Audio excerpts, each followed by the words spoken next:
So, with Spider-Man No Way Home officially wrapping up the Homecoming Trilogy of Spider-Man films, I'm going to be taking a look at what I think we'll see next for Tom Holland's version of Spidey, because I have some interesting ideas. Now, I'm going to discuss a few plot details from No Way Home, so consider this your spoiler warning. Okay, let's get into it.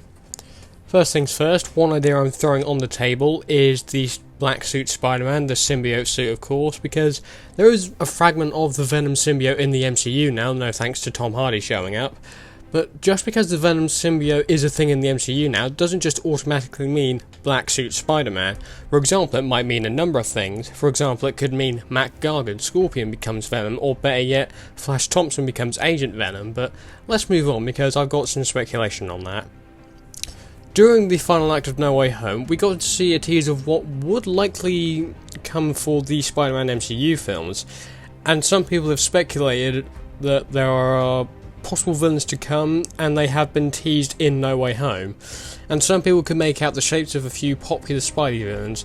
More specifically, these villains were Scorpion, Kraven the Hunter, and Rhino. Now, the only Spider-Man villain that we know exists in the MCU as of now is Scorpion, with Michael Mando likely returning to play the character should Scorpion come back in the MCU.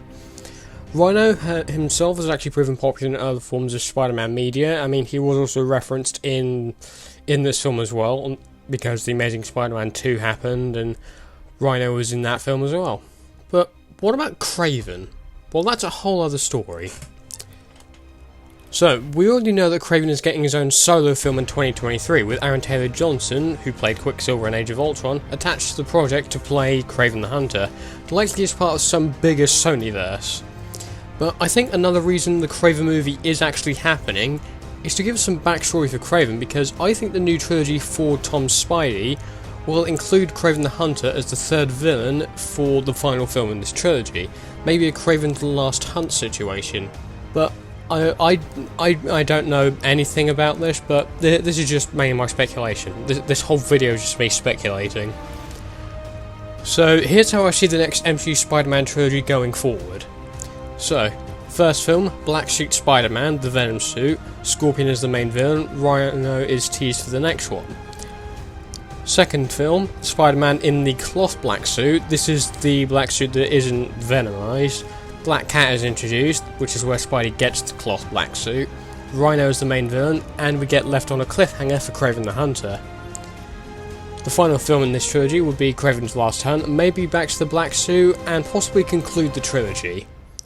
Now, I also have seen people include Miles in their predictions, and while I don't think it's a bad idea, not by any stretch, but introducing an MCU Miles in the second trilogy, I'm not too sure. He can be referenced almost certainly, but don't bring him in yet.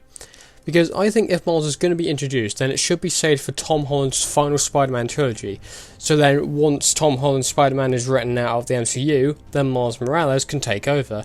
Kind of like the Ultimate Spider-Man story, but in live action with a few twists, because the MCU has been known to pull those over the years. Plus, with the new trilogy, there is the added advantage of a new extended cast. We got Ned and MJ in the Homecoming Trilogy, and with the new College Trilogy, there isn't an official name for this one yet, we have the chance to see the OG Spider-Man allies like Harry Osborn and Gwen Stacy. Hell, I wouldn't be surprised if we see Norman Osborn show up, or even Kirk Collins as Peter's new college professor.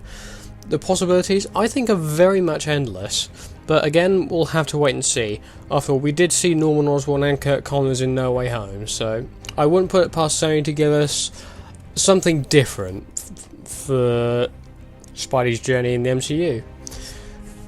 So that concludes my thoughts on the next MCU Spider-Man trilogy. If you guys are interested in more of my thoughts, then subscribe, comment, like, so you don't miss any videos, and yeah, thanks for watching.